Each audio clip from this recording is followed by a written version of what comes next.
Today, I'm talking with Darren Lang, motivational speaker, author, and trainer. And we're going to dive into stress, the differences between good and bad stress, and becoming more stress resilient. Welcome to the show, Darren. Yeah, thank you very much, Lisa. Nice to be here. In your work, you focus on the topic of stress. What led you to a place that you wanted to talk about stress? Tell us about your story. Yeah, my story is something that I share a lot in my presentations, and I kind of use it in two ways. One, it sort of lets everybody in the room know a little bit about me and how I got to where I am. But I also really like to share my story because I truly think it could be everybody's story.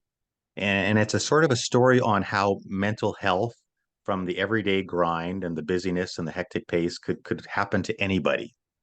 And so my story starts back in 2002. And it was a time in our life. My wife is Darcy, and we were married for about 7 years then. And Darcy is a motivational speaker as well. She goes, and her career was going gangbusters. She was going all over Canada, sharing her focus on the 90% message. And we're based out of Regina here, and I was working at SaskTel as a marketing manager. And so we had this busy life here. We had a small business started that we were running out of our house. And we had a 1 and a 3-year-old at home running around in the middle of all this. So it was just a schmoz of a whole lot going on, as you can imagine, Lisa.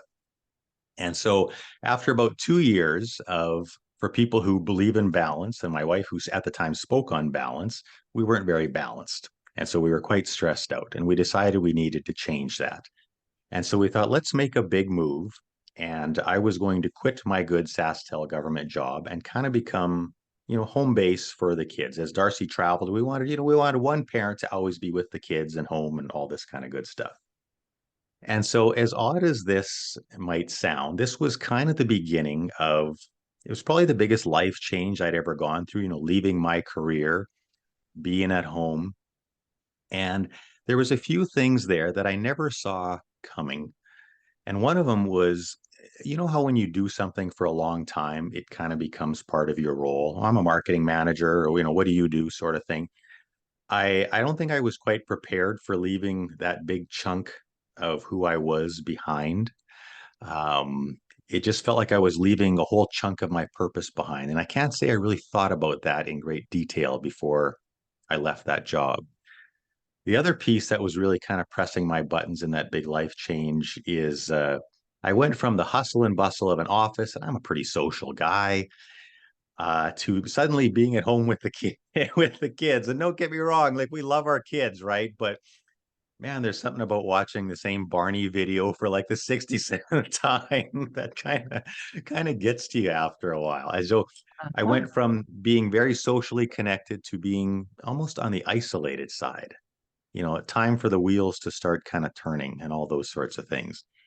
And the other thing that I found was pressing my buttons is Darcy was out sort of traveling all over Canada. We had this new young family, and we were really close as a married couple before all this started to happen. But I found that we were kind of, how when you have little ones and you have a busy schedule, some of the big things kind of get backburnered.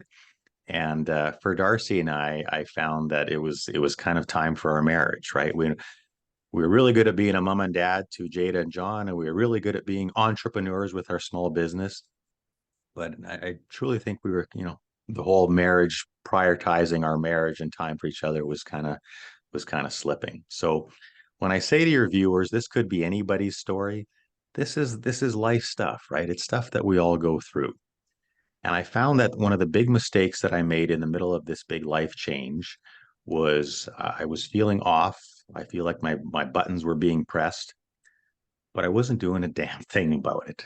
I was sitting in the middle of that and I was complaining and moaning and being a victim, basically. And as I look back, Lisa, it probably took about, I want to say 10 months, maybe a year. And I could just feel myself. We're going to talk about the down spiral later. I could feel myself getting caught in that down spiral. And I was very crusty and ornery and cranky. And Darcy's taking this all in. And she says, Darren, we got to do something. This is not you. Let's get away somewhere. Let's go to a place, where let's go somewhere we always wanted to go. She suggests, let's go to Hawaii. So I'm thinking, this sounds amazing. Okay, we'll get away. I'm a big adventure guy. We'll connect as a couple, get some couple time with family. We jet off to this place that I'd always wanted to go, and Waikiki in Hawaii. And I'll never forget it. Because as we drove along in Waikiki, we pulled onto the main strip in Waikiki, Kalkaua Boulevard. And I remember Darcy and the kids were so excited. We're driving past palm trees and the oceans and all the shoe stores that my wife is a huge fan of, and all the restaurants. And they were so excited. And as we drove along, it was almost like I suddenly realized that I had all the stuff around me that I loved. And inside, I felt nothing. I felt like there was a weird disconnect between what Darcy and the kids were experiencing and what I was experiencing. And it's weird, in that vacation, I must have walked up and down Waikiki Beach 20 times in the 2 weeks that we were there, trying to feel this excitement. And I never felt it. I didn't feel like it wasn't coming. And it's the weirdest. It was the first time in my life where I would say that stress, and we all go through stress, right? I wasn't rebounding from the stress.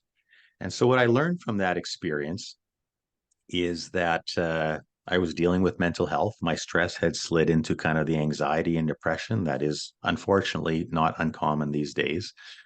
And so, in answer to your question, that's kind of my story and how I started talking about this. Because when I was diagnosed with, Darren, you're dealing with mental health and anxiety and depression, and I'd never dealt with that stuff before. And so the one thing I was very proactive is learning about this and figuring out how to get better. And so that's what's brought me to a 22-year career in talking about stress and mental health, is everything I learned along the way, basically.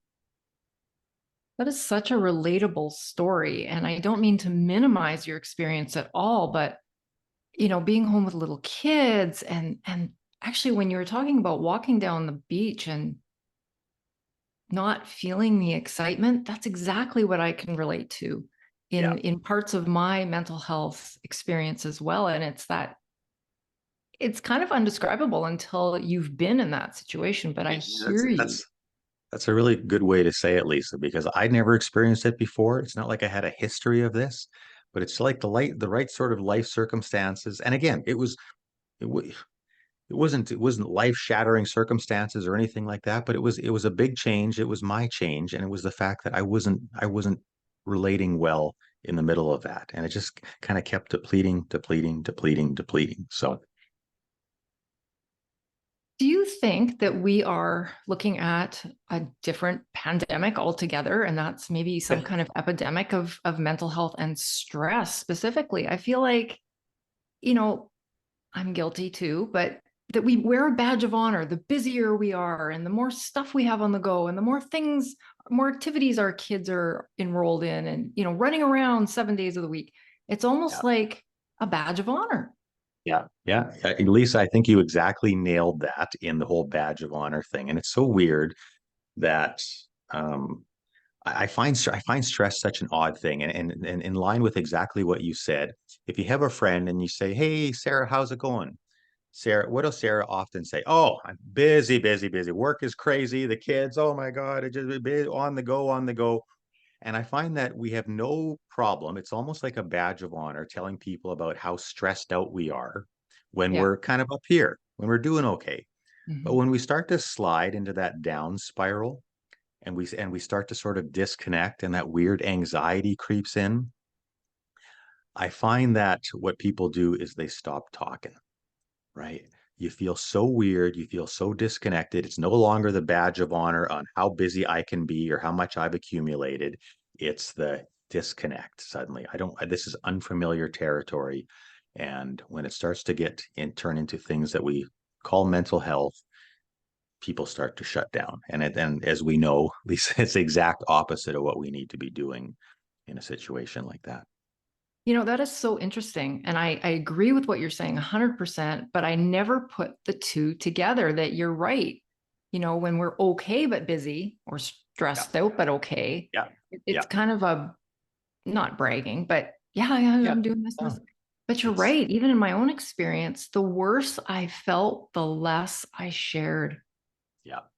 Yeah. That's an important takeaway message right there. It is. It is. And you know, that's also a good sign of a loved one, you know, when they go from that point to where they're kind of or a friend, you know, like I said, that friend who has no problem telling you about how busy they are, when they suddenly start to get sort of oddly quiet or don't share that anymore and sort of seem more disconnected and into themselves, it really is a time as a good friend to start asking questions and hey, how you doing? And how's life? You know, checking in on those different levels because it may have kind of crept into the area of mental health.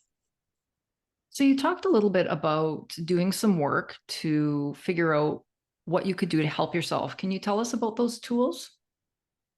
Yeah, it this might sound like a really sort of broad answer, but I think it's important to understand why the tools work. And what I'm saying is I think that most of us these days go through life almost like a little bit on autopilot in that something happens, somebody cuts us off in traffic. Oh my God, the project's not going the way I wanted to. Did she really say that to me? You know, you get offended and we react. We're so much in reaction mode that, and reaction just is that automatic response. And I find some of the best ways that we can deal with stress is to kind of calm things down a little bit more and get back to just being present and being conscious and actually choosing how we want to deal with situations. So when you are reacting to something, you are not choosing how you want to deal with that situation. So the most powerful tool, Lisa, that I share in my sessions, and of course I have many tools and sub tools and ways to, ways to build on this one powerful tool, but I have one principle. I'm a big believer in keeping it simple because nobody wants 10 steps or 5 parts or any of that stuff, right? And so I give people one principle that I truly live my life by, and I call it the chill and choose principle. And the chill and choose principle is as simple as it sounds. It is in that moment of stress, something's wrong, where you want to react. The first step is always to chill out a little bit, to calm down. You need to, because we know about what your brain does when you're stressed out. You know, it's the brain that is emotional. It's the brain that says really terrible things that you shouldn't have said. And we tend to create more stress. When we try and solve our problems in the middle of this, we tend to create more stress. In fact, is where the bulk of our stress comes from in everything that we do and say and think in that moment. So it's so important that, you know, we chill out a little bit, we calm down. And I believe wholeheartedly that every single one of us already believes this, knows this. If you have a child sitting at your kitchen table who's being bullied at school and they're crying and their lip is, chin is quivering and whatnot, what's the first thing you say to them? Calm down. Okay, calm down, right? Have a drink of water. Okay, just calm down a little bit. We'll have a talk. Calm. You calm somebody down first, right? You don't get them to share in the middle of franticness, right? And so it's always perplexing to me that if we do it for the people we care about most in life, why don't we do it for ourselves? Right. And so calming down, of course, in my session, we go through all the different chill tools, right? All the different ways, but essentially it's simple, right? A chill tool is getting away from the situation, taking your dog for a walk, sitting and meditating, putting on a song you like. It gets your mind off the stressful situation and lets you calm down. And then when you are in a calm, better place and that emotional part of your mind has had a chance to calm down, I actually ask people to here's where we kind of get conscious and we get present and we actually choose how we want to handle that stressful situation. And one of the most powerful, I think, questions we can ask ourselves is, so what can I do? How can I help? Most of the time when we're in emotional mode, we're not thinking about how we can help. We're thinking about how can I one up that guy? How can I look smarter than them? How can I get back? Revenge, all that sort of stuff, jealousy, all the bad emotions creep in. But when you calm down and you're in a better part of yourself, you've got the capacity to now handle that situation from a better part. And that's where when I say chill and choose, That's where the choosing comes in. How am I going to handle the situation? Am I going to bring patience? Am I going to listen to them? Am I going to try and understand where they're coming from? And I always say these are two words that when you use them to any degree, you have to get a better result in that situation. Any degree of calming down, any degree of choosing a better way as opposed to reacting, you will get less stress, or you can potentially eliminate the stress of that situation altogether. I love the simplicity of that. It makes so much sense. And it's so easy to remember, which is the best Yeah. part. Well, and for in my sessions, I give away my little chill and choose card, and that's my up. They're on an up spiral there, so I talk about the down spiral, but this is turning it around and getting things moving in a different direction. So I encourage people to take them, stick it up in your office, put it on the visor of your vehicle, put it on the fridge at home, and hey, when families learn to chill and choose together, rather than blowing up and having a big family episode, when you're both on the same page and you say to them, we are going to talk about this, but we got to calm things down. You all take a break and you come back together with some better intention. Yeah, it's something that applies to every facet of your life, and that was the purpose, to keep it simple so people would remember it and people would use it. Excellent. And that is a perfect segue into my next question for you. You have spoken a little bit about the downward spiral. Can you address Yeah, that and explain it a little bit? yeah, for sure. I think it's sort of best explained. I'll tell you a bit of an example that most people, I'm sure, can probably relate to, and it sort of helps to sort of understand. That's how it kind of starts to work and starts to deplete you. To me, the down spiral. First off, when I talk about down spiral, I'm talking about the journey down into mental health issues. And so, what I'm going to tell you in this example, this is super, super, super important. This is understanding how everyday stressors in your life start to turn into mental health, where they actually start to cross the line into depression and anxiety. And it's so important for people to understand, because I find mental health can be so bloody confusing, right? All these emotions floating around inside. We don't know how we got there. This is how you get there. So let's say you're at work and you're on the phone and you're talking to somebody, maybe from a different department, different division, and you know what, that person, they're kind of getting in your business a little bit, and they're kind of giving you a strong opinion, telling you how you should do things, and you're getting your back up a little bit, and you're emotional, and you're giving it back to them, and conversations going back and forth, it's getting heated, you're getting bothered, you jam down the phone, and what do? Swear? Who the hell do they think they are? They can't talk to me. And this is where stress starts, right? Boom, something is wrong in my world, and the stress switch flips. And now what I call the stress switch is something that we all commonly know as the fight or flight response. Same thing. And when the fight or flight response engages because something is wrong in our world, what happens is, and again, many of us know this, your body puts out a shot of adrenaline because you're ready to be aggressive, right? You're ready to fight, or you're ready to let the yield to the fear and get the heck out of here, kind of thing. So two interesting things happen when that fight or flight, when that shot of adrenaline gets released into our body. As I had alluded to before, our brain changes, and we actually start to operate from our lowest, most primal part of our brain, most lowest primal part of ourself, the emotional part, where we are reactive, right? So you're not making good decisions. This is what causes us to say all the terrible things and creates all the additional stress.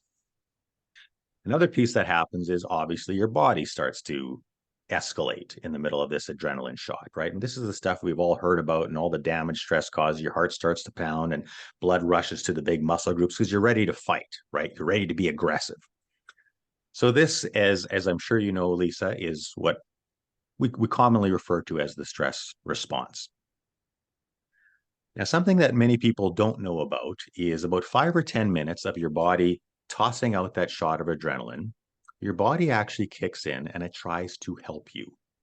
And what your body does is, after 5 or 10 minutes of feeling like this, it says, Darren, like your heart's pounding and your eyes are bugging out of your head. We got to calm down, buddy.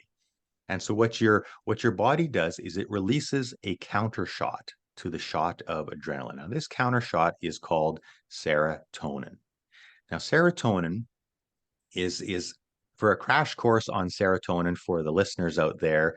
Serotonin is like your body's natural good mood fluid. And when you have high levels of serotonin in your brain and body, you know what? You're in a better mood. You kind of see it's more easy to see the glass as half full in life. When you start to deplete those serotonin levels, this is where mental health starts to creep in, right? You start to feel anxiety, you start to feel more pessimistic and more like the glass is half empty. Now, this is the critical point in this explanation, because this is where it starts to cross over from stress to mental health when it starts to impact serotonin. And what happens is this: as we had said before, everybody has got stuff in their life. Everybody's got a busy life, go, go, go, stressors, busy schedule, all those kinds of. Sometimes it is just the hectic pace of life, much like it was for me. Big change, stress, stress, stress. Sometimes it can be a really big issue people deal with. Marriage breakup, issues at work, busy time at work.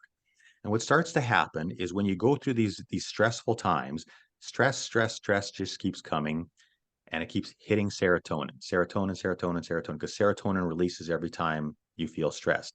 And what starts to happen is when you get too much stress pounded on top of itself, when you don't have a break, your serotonin starts to get depleted. Your body can't make it fast enough to keep up with the supply you need. So when your serotonin starts to get depleted, and remember what we call this your body's natural good mood fluid, right? So when your serotonin slides, your mood slides. So maybe in this serotonin depleted state, you go back to a work situation and a coworker says, "Hey, Lisa, can you give me a hand with this?" When you're in a lousy mood, you're probably not going to be as open and receptive and helpful, right? And this is how your stress switch in that bad mood has a chance to flip all over again. Can you start to see why we call it the down spiral? Because what started with stress in the mind depleted the serotonin in the body, and then this lousy mood creates easier stress in the mind. And you start to get sort of lower and lower and lower until you kind of get very depleted in your serotonin levels. And that's quite frankly where mental health lives, right? That's when a very serotonin depleted person deals with anxiety, depression, sleeping problems, all those sorts of things that come into play when serotonin gets depleted. So that is kind of the down spiral and how it works and how stress turns into mental health issues. Does that make sense? Total sense. And I really like the Yeah. way that you explained it. I mean, I've read about it and, in 50 different books probably and heard Sure. people Yeah. talk about it, but you're very good at taking these complex issues and simplifying them. I'm a very visual person as well, so that helps me understand this a lot, and I think it'll help the listeners as well. So then, Good. from this talk of explaining this transition, if you will, from stress into the downward spiral of mental Mhm. health, how do we deal with this? How do we stay calm and be productive amidst this storm and downward spiral? Yeah. And I think there's sort of two parts to that. First, you can't really change something until you know you're dealing with something. Right. And I'm sure we both have heard the statistics out there that I haven't seen an updated statistic from Conference Board of Canada in a few years, but the statistic always was of people who deal with mental health issues, only about 30% of them ever seek help. About 70% of them deal with these issues in silence. It affects their life, it affects their marriage, it affects their friendships, it affects how they perform their job or whether they have a job, and they suffer in silence. And the first piece, and I don't want to pick on men, but men tend to be the worst. They tend to make up the bulk of that 70%. Is men still have a little bit of that sort of macho, I'm mentally strong and I can, rise above it. I can deal with this. And they tend to get worse and worse and worse, and they turn to the vices, they turn to the drinking, possibly drugging, pot is easily accessible these days. All the terrible vices that we can stack on top of this to distract ourselves from how bad we feel, basically. And so what I'm getting at there is that's why I think understanding how mental health works and the fact that there's something going on in your head. There's something that's been depleted and is affecting your ability to connect with the good stuff, right? Your mood, and stay positive, and connect with that spouse or the people at work, all that kind of stuff. And so one, as far as how we deal with this, is we need to know what we're dealing with, right? We need to know that we're in the middle of this. Why it's so important to get diagnosed. Go to your family doctor. That is the first step. Contact the EAP program at work. It's confidential.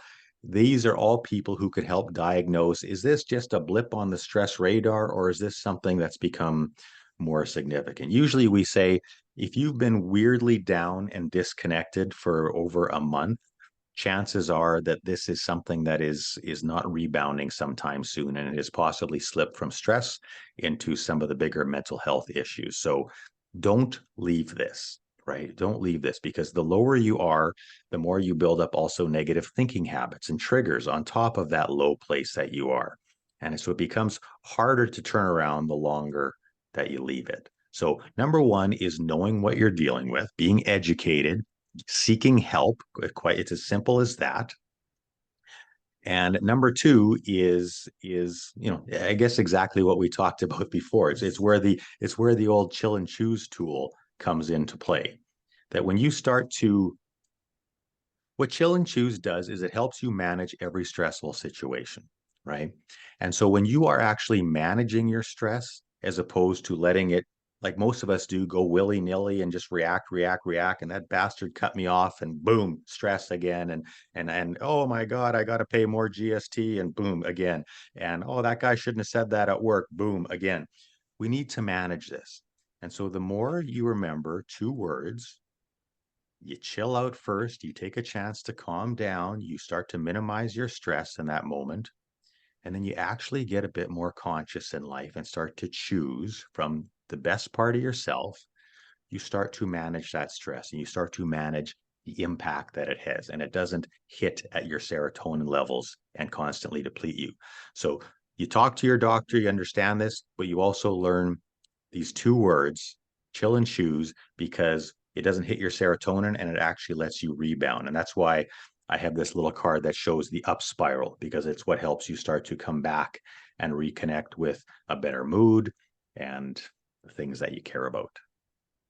Absolutely. I've always been a big believer that, unfortunately, we can't control what happens to us a lot of the time, but Right. we can always control how we react. Yeah. And you summed it up right there, Lisa. Like it's that's the only piece we have control of. People so often think that stress is in the guy who cut them off, or that what their boss said to them in that email. Truth is that stress does not reside in any event. Stress is in how we think about and react to the event. And so the empowering thing on that is people think stress is put upon them, and oh, life is hard and it's treated me bad. Stress is not what life has put on you. It is how you respond to the situation. Because two people can go through COVID. Let's take COVID, right? Yeah. We all went through it.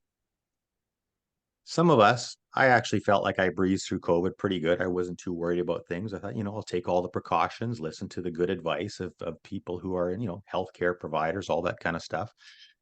Friends thought the world was ending, right? Same situation, two drastically different takes on the amount of stress that it generated, right? Same situation.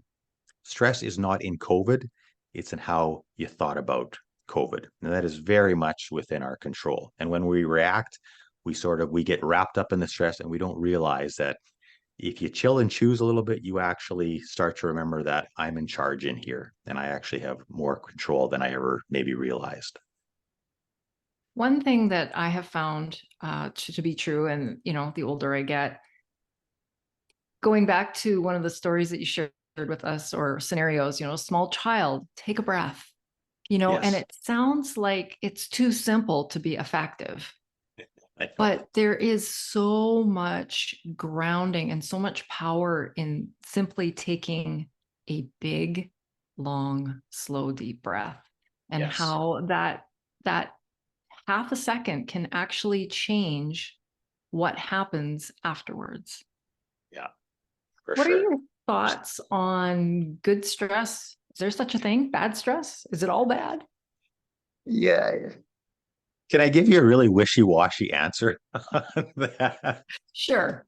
I I I think there is such a thing as good stress, bad stress, that whole thing. I Let's take an example. It'd probably be easier to clarify that. You're at work, your boss says, "Hey, the directors need a presentation tomorrow morning. They need to know what you're working on. They need an update." Presentation tomorrow morning. Oh my God, I hate presentations. Oh my, they're going to put me on the spot. They're going to ask me hard questions. I'm going to look stupid in front of the director team. Oh my God. So bad stress, right? Bad stress. That same person, directors need to do a presentation tomorrow. Hmm.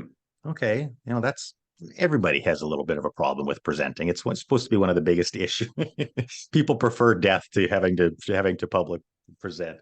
Um, but if you do it right, maybe your mind says to you, well, you know what? Hey, I've been working hard on this thing. That here's an opportunity, chance to get in front of the directors, maybe get my name out there a little bit. I'm pretty good at presentations, right?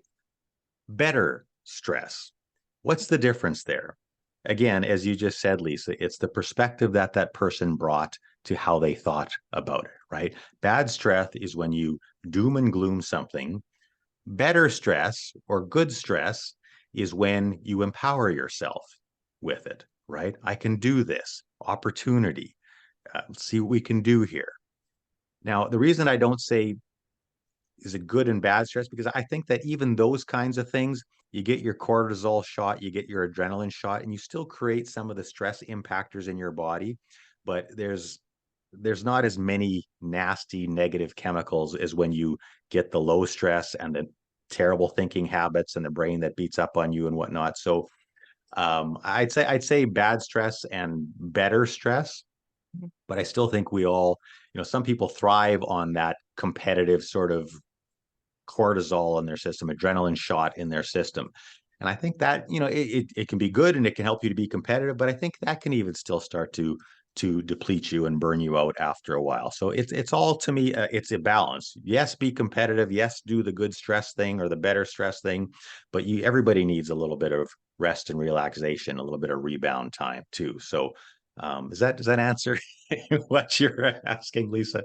For sure, for sure. And as you were answering that, I was thinking in my head, the word perspective came to me, and I think that definitely relates to what we're both saying, is that we can take a situation and we can, is this? I always used to ask myself this when I was having panic attacks, anxiety attacks that would take me to the hospital. I started asking myself this question: is the world going to end? Right. Because it just quickly put things in better perspective. It didn't, immediately resolve the anxiety attack or anything, but is anybody going to die? And is the world going to end? And even though I thought I was dying a couple of times just from the anxiety, the answer was no. Okay, the world's not going to end.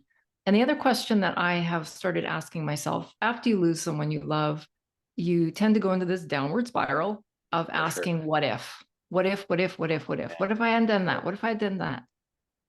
But an empowering question that I ask myself is, what now? Hmm. So I love it. whenever life, Love it. life never quits throwing these curveballs, it No. seems. But whenever a curveball is thrown at me, it's what now? And thinking, do I Love have to it. deal with this? Can I delegate it? Can I put it off for another day? And if I have to deal with it right now, how can I deal with this in a way that works best for me? So Absolutely. having that perspective, taking that breath, taking that moment to chill and choose is so powerful. So I want to know what you do. Do you have any rituals or daily habits or anything that just keeps your mental health in a better place most of Yeah. the time? Yeah, it's a great question, and I think it's such an important question because um, wh- even the way you said it, habits, rituals, I think it's important to have that in your life because you can maybe have all the good intention in the world and have a tool that you use and know that you have, but I find that life has a way of getting busy, right? And the phone starts ringing and all the emails start coming in and you forget. And so I find having a habit, a ritual that connects you to something like this or connects you to a better part of yourself is big. And so my ritual is I actually my life is in order to properly chill and choose, I want to be present. I want to be more conscious in my life.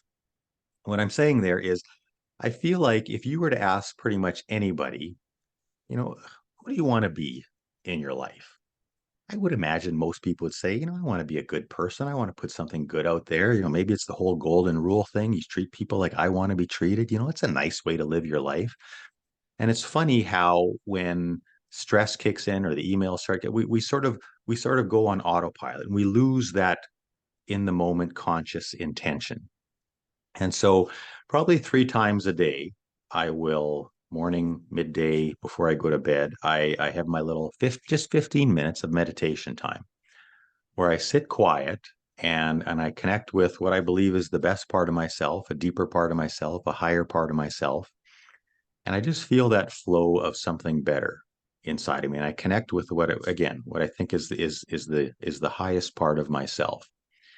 And from that 15 minutes, I literally can start to feel that fullness inside of me. And I try and carry that with me throughout my day. And I try and remind myself of that place inside of me throughout my day. And that's how I try and deal with situations, that sort of feeling that energy inside of me, being present and knowing that I want to deal with things from a very positive, from a healthy perspective, a loving perspective, a caring perspective. I want to bring my highest self to the situation.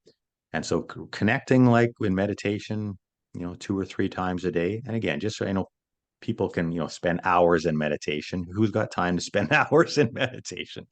I find my 15-minute check-ins with myself recenter me in, again, the best part of myself, and they help me bring a better self into my active world and the people I meet and the tasks that I do.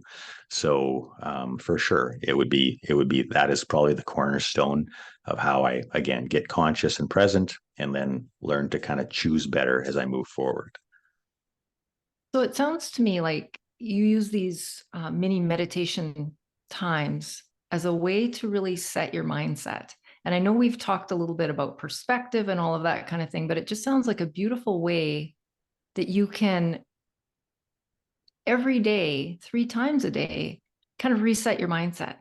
I'm It, coming at it, a it, place yeah. that is my higher self, coming from a place of love.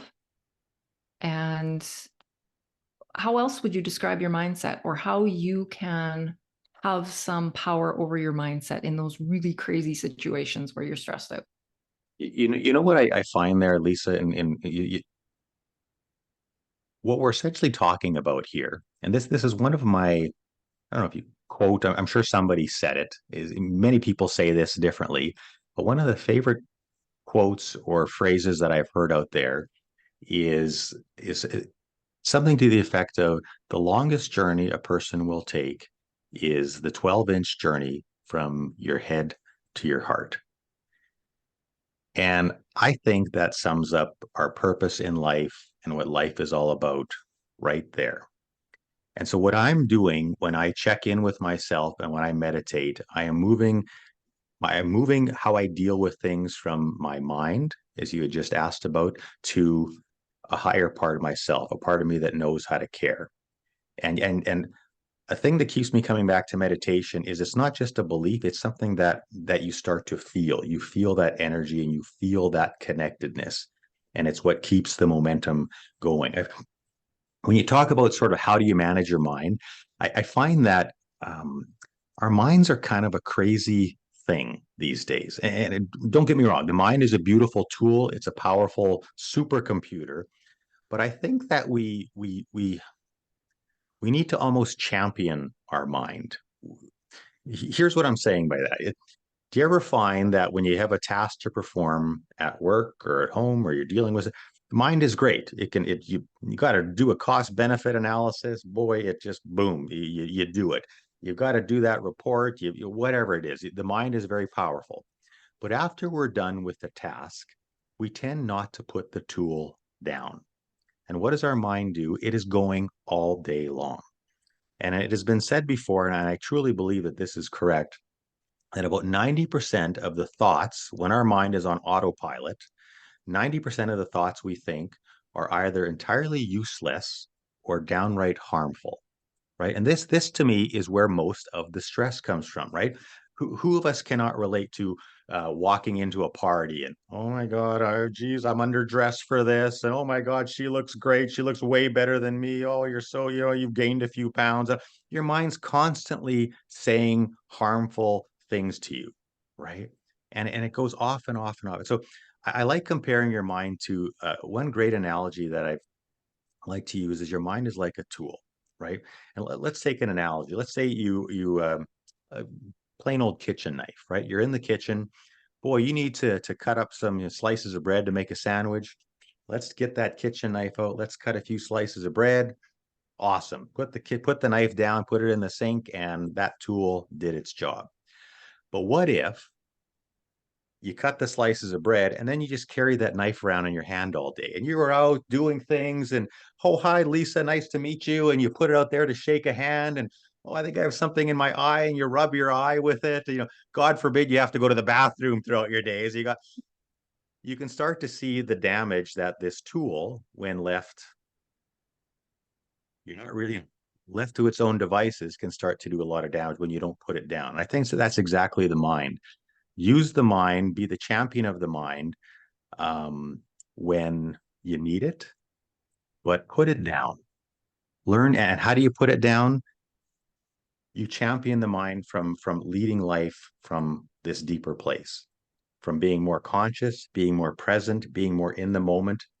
And when you are present right here, your mind is not constantly going, and beating you up. You learn to champion your beautiful mind, right? Because a mind left to its own devices can drag you down some nasty paths and some pretty big rabbit holes, right? So from a mindset, that's what I would say is that journey, that 12-inch journey that I believe each and every one of us is on from our head to our heart, I think is what life is all about. How do you learn to come to life from a caring, positive place as opposed to a frantic, fearful place? Yeah, so well said. So well said. Early in our journey after we lost Katie, I think a lot of people are familiar with the stages of grief, which are 100% incorrect for the record. But there is a lot of anger involved after you lose Yes. a child. Yeah, I And can I just imagine. remembered, it seemed like everything was triggering, and I was very angry. I was very jealous. I was very all the things. Yeah. And I remember not only asking myself, what now? But then always trying to react with love. If somebody said something that maybe hurt a little bit, like, oh, I lost my dog last week, so I know exactly like what it's like to lose a child, Right. Yes. and that would bring up some feelings. Sure. But to react with love and to know that that person was trying to connect with me in any way that they could, and that even though maybe it hurt a little bit, but just to think that way, and like you say, travel those 12 inches, from your head to your heart. That's really powerful stuff. Well, and then it's I think that's really that's really nice the way you said that, because especially with something like you've dealt with, that's a pretty big, obviously a big thing for somebody to do, a huge thing for somebody to deal with.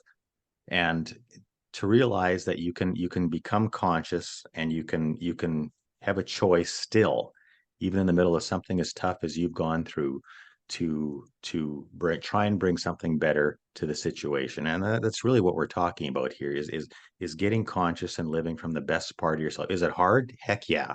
Sometimes it is damn hard. Do you not feel like doing it? Absolutely, you don't feel like doing it. But the more that you do it, the more it becomes a habit, and the more you start to, you actually, it's not just something you do, it's you feel it. It's something you start to feel. You start to feel that heart open. And it's amazing what you can do with an open heart. It's what brings something better to every situation and every interaction you have, whether it's a client, a family member, friend. It's powerful. Yeah, it can be damn hard though. So I commend you for, in the middle of something as hard as you've gone through to be able to do that. Thank you. Let's pivot just a little bit here. You and your Sure. wife, Darcy, have an Yeah. exciting workshop coming up, and I'd love for you to share a little bit more about that. Yeah, I would love to share a little bit more about that as well. And we've actually had a little bit of a pivot here, Lisa, with that, in that there's we're based in Regina here. So the Saskatchewan government had a great program for the longest time. It was a Saskatchewan grant program that said anybody who any small businesses can take training, but it has to be 8 hours. And but they would cover the cost of training. So we've had all kinds of clients go through this program we put together. We called it Stress Less, Live More. And it's basically talking about all the good stuff that we're talking about here. It's people being overdone, too much, and so we actually just launched this a couple weeks ago, and then a few days later, as unfortunately as part of the provincial budget coming down, this whole program was cut, and so we've had to pivot a little bit on how we are offering this. So what we've changed, that we were doing kind of a joint session, an all-day joint session, but we've changed it. We're still doing the session on June 4th and 6th. There's a virtual session and a live session. They're half-day workshops, but rather than both of us doing it, people have a hard time getting away for a full day. And so Darcy is doing her focus on the 90% session. And for those of you who don't know Darcy's message, she very much talks about this, basically how to live a better life, how to keep your focus, keep your consciousness on the 90% that is generally pretty good in life, rather than get us stuck, as so many of us do, in the 10% that maybe is an issue, or maybe presses our buttons, maybe isn't so good. So she has a powerful message. She's written 4 books on this topic and brings all of that experience and whatnot into her session. So Darcy is doing that session. If you're interested in more information on that, just go to darcylang.com and you can see tickets and options and all that. And then rather than me doing a session now as well, I'm doing mine then in September or October. And I'm doing my Staying Up in an Upside Down World presentation. And it is a journey through everything that we talked about here: mental health, stress, and how we rebound from all that. And I don't have the information up on my website yet, but if anybody's interested in that, please just shoot me off an email to info@darrenlang.com, and I'd be happy to send out more information once we have a final date for my program. So sorry, that's a long response to. I kind of had to pivot with my response to that question, but we've had to change that program a little bit. But it's that's how we're moving forward. So Excellent. And tell our listeners just a little bit about your book and where they can find it. yeah, I've got a copy of it here. Um, It's the same title as my presentation: Staying Up in an Upside Down World, Tools to Beat Stress and Feel Your Best. And at the center of this book is the chill and choose principle. And it also gets heavily into mental health and how we get there, and everything that I've chatted about, and 90% more that we've had time to chat about in this session. And yeah, it's a book that I say it's like a little stress toolbox. And it gives you not only the chill and choose idea and different chill ideas, different choose ideas, but a whole bunch of ideas that you can use in any situation to manage the down spiral, turn it around, and more turn it into an up spiral. And the idea is exactly as the book says. I'm all about helping people to trying to stay up in this sometimes fast paced and busy upside down world that many of us can kind of relate to these days. So it's a journey back to the best part of yourself. So if you're interested, darrenlang.com, I think it's a shop button or something I've got there. You can find the book and ordering and all that good stuff. So many relatable things, Darren. So many, and so Thank you. much insight, and just a different way of looking at this horrible monster that we all face at some point. I so appreciate you being here. Thank you so much for being on the Yeah, show. thank you.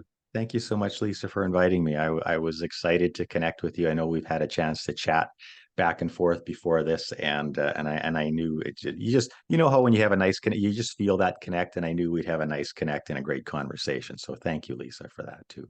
I've enjoyed it very, very much. And to my listeners, be well and stay resilient, and we'll catch you next time.